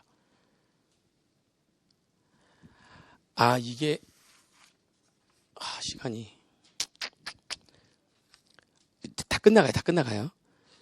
동그라미 2번에, 동그라미 2번은 이제 이게 개정이 된 건데, 이게 개정되면서 그 가로 안에 시행령 있잖아요. 그게 처음에 안으로 나올 때는 그 말이었는데, 확정될 때는 좀 바뀌어가지고요. 제가 바뀐 걸로 알려드리려고 하는데요. 얘는 좀 알아야 될 것 같아요. 그러니까, 자, 보세요. 과세당국은 1번에 따라 과태료를 부과받은 자에게, 과태료 이제 부과된 거야. 30일의 이행기한을 정해서 자료를 제출하거나 거짓 자료를 시정할 것을 요구할 수 있어요. 자, 무슨 얘기냐면은, 제가 이제 과태료를 딱 내니까 아까 1억 이하인데, 구체적으로 보니까 아까 국외 특수관계별로 500만 원, 얘는 종류별로 3천만 원, 그리고 얘가 요구한 자료를 안 주면 또 종류별로 3천, 5천, 7천, 그게 어떤 자료에 따라서 3천만 원, 5천, 7천 이렇게 있는데, 근데 걔가 이제 그런 거야. 이제 과태료 냈잖아요. 이제 과태료 내니까. 내고서, 자, 그러니까 빨리 제대로 된 자료를 다시 주세요. 그랬더니 걔가 뭐라고 그래요? 이게 2번이 없었어. 2번이. 그러다 보니까 2번이 내용이 없다 보니까 이미 내가 냈어, 안 냈어? 내는데? 그러면, 자, 그러니까 이제 자료를 주시죠. 그러니까, 아니, 이미 다 과태료 냈는데 뭘 자료를 왜 줘? 배째라 그러 주시죠. 그러니까 규정이 없어. 그러다가 더 혼내줄 규정이 없는 거야. 과태료를 일단 부과를 했고, 그러면 그 다음에도 내라고, 아니면 시정해라. 네가 거짓이니까 이거 시정해라. 아니면 안 냈으니까 내라. 했더니 이미 뭐 나는 처벌받았는데, 사실 일사부재리 원칙 이런 말 들어보셨어요? 그런 때 한 번 혼나면 그 죄로 다시 혼내면 안 되거든요. 그게 원래 기본적으로 형법은 일사부재리 원칙이라는 게 있어가지고 한 번 혼내면 그 죄로 또 혼내면 안 된단 말이에요. 근데 이거를 별건으로 보는 거야. 원래 제출 안 한 걸 가지고 과태료 냈고, 그래서 내가 또 요구했다는 거지. 근데 또 안 냈다면 또 혼내주겠다는 겁니다. 이게 그 내용이 없어가지고 요구했는데 아무도 안 내는 거야. 세금 내버리고 끝내는 거야. 왜냐면 그걸로 인해 가지고 정상 가격으로 가는 게 세금을 훨씬 더 많이 낼 수가 있는 상태니까 그냥 그걸로 내고 끝내는 거야. 그래서 안 되겠다. 또 요구했는데 안 했어. 그러면 과태료를 또 부과하는 거예요. 과태료를 또 부과하는데 그때 그 과태료를 부과하는 거는 지연 기간에 따라 얼마 이하까지? 2억 원 이하까지 추가로 과태료를 부과할 수 있대요. 그리고 괄호 안에 있는 말을 지워버리고요. 제가 여기다 좀 적어드릴게요. 그렇죠? 얼마만큼을 지금 더 내는 거냐? 이거를 이렇게 돼 있어요. 1 플러스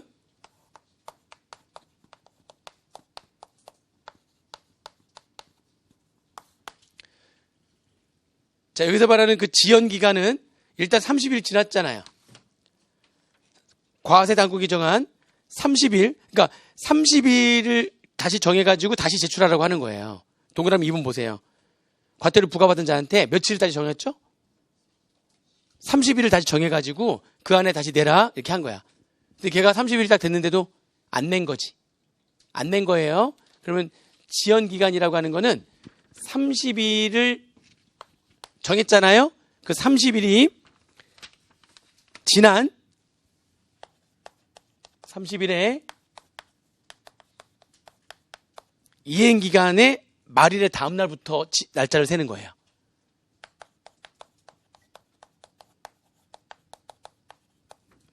다음 날부터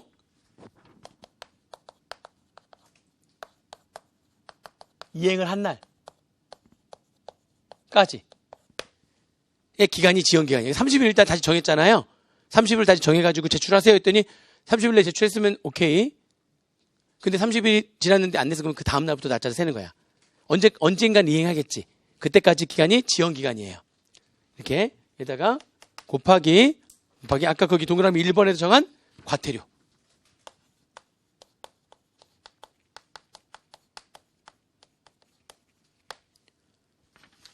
과태료 이렇게 되는 거예요. 그리고 이게 소수점이 나오잖아요.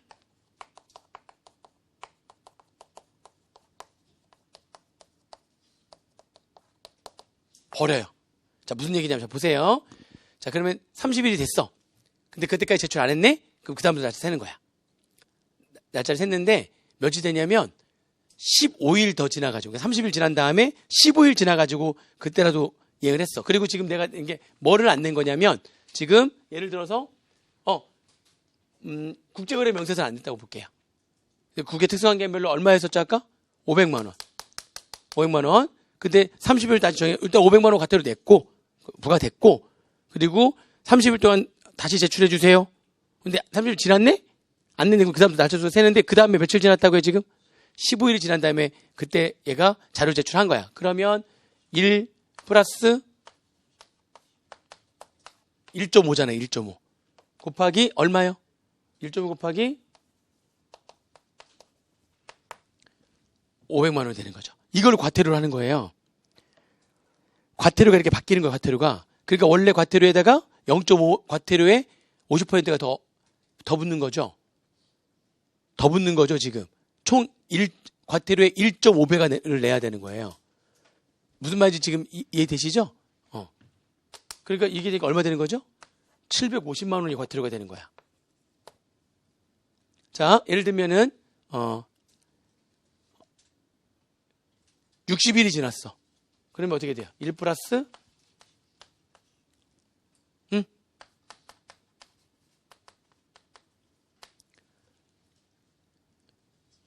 2배 더 내야 되는 거예요. 총 3배가 돼버리는 거죠. 전체 금액에. 2배를 더. 그래서 그럼 얼마 되는 거죠? 1,500만 원. 이거 계산할 때 소수점이 나오면 어떻게 하라고요? 소수점이는 절사. 61일. 그러면 이제 소수점 나오잖아요. 지금 그러면 61일을 계산해. 30일 나오면 어떻게 나오겠죠? 어떻게 되는 거죠? 60일 하면 2.3333 나와. 2.033? 이게 2.3333?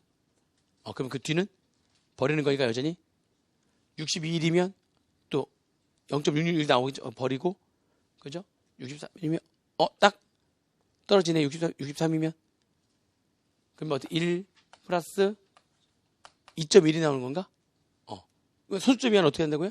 버린다고 계속 버려요. 무슨 말인지 지금 이해되세요? 소수점 이하를 버린다? 그러면 30으로 나눈 결과 소수점을 버리니까 그럼 저기 0.5가 안 되는 거네. 지연기간을 30으로 나눈 결과 소수점 이하가 나오면 버린다고 했으니까, 그렇죠? 이게 이렇게 되면은 소수점 이하니까 그대로 얼마가 되는 거지? 이때는 500만 원. 소수점 이하를 버리니까 0.5니까. 그러면 딱 어떻게 되는 거냐면 소수점 이하를 버리면 딱딱 떨어져요. 500, 1000, 1500 이런 식으로 딱딱딱딱 떨어. 30일마다 계속 30일이 지날 때마다 계속 어떻게 되죠? 30일마다 한 배씩 더 늘어나는 거예요. 계속. 그래서 이렇게 나온 금액이 전체 금액이 2억 원을 초과할 수 없는 겁니다. 최대 금액 얼마까지? 최대 금액 2억 원까지. 소수점 이하를 버리게 되면 딱딱 떨어지네요. 보니까. 그죠? 500, 1000. 왜냐면 그 사이엔 계속 소수점이니까 버려지는 거잖아요. 또 2.1 다 버려주고 3 하면 그때 또 500 더 얹어주고 그 다음에 또 계속 버리는 거니까. 계속 30일이 될 때마다 계속 한 배씩이 더 늘어나는 거죠. 무슨 말인지 지금 이해되시죠? 그래서 2억 원을 초과할 수 없다는 겁니다. 이게 2억 원을 초과할 수 없다. 아시겠어요? 그렇게 보시면 되고요. 여기서 중요한 거는 그럼 그 2억 원은 전체 과태료냐 추가로 붙는 과태료냐. 2억 원 이건 추가로 붙는 과태료가 2억 원을 초과할 수 없는 겁니다.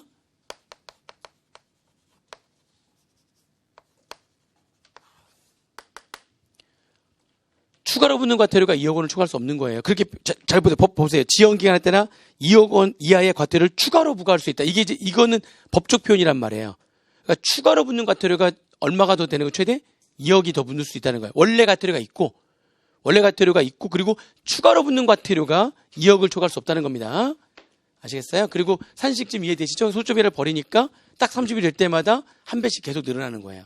그런 식으로 가시면 돼요. 자, 그 다음에 국제거래 관련 정보 제공, 이렇게는 5번을 읽어보시면 되고요. 6번은 뭐냐면 6번은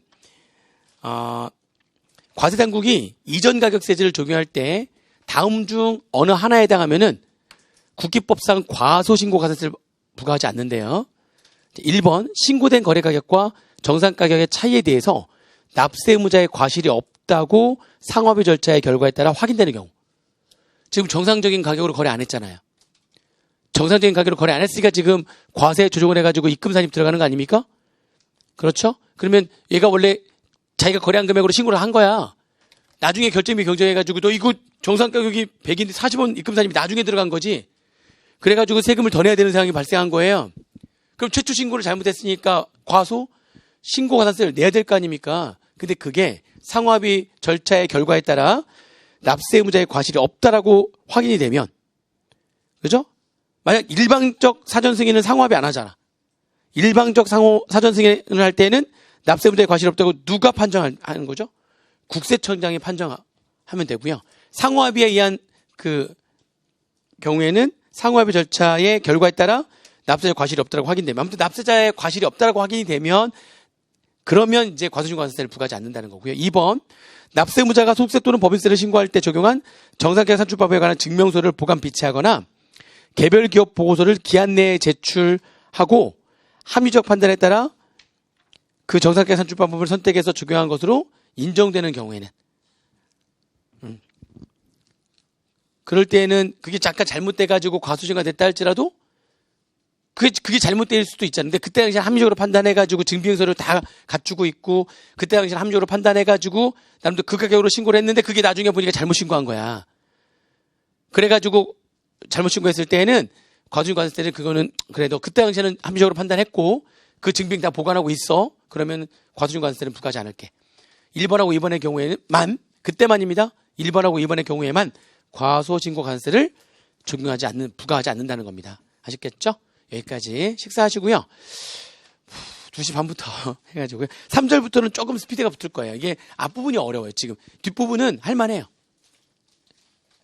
조금 어렵지 앞부분이 어려워요. 오히려 2시 반부터 해가지고 연결해서 또 보도록 하겠습니다.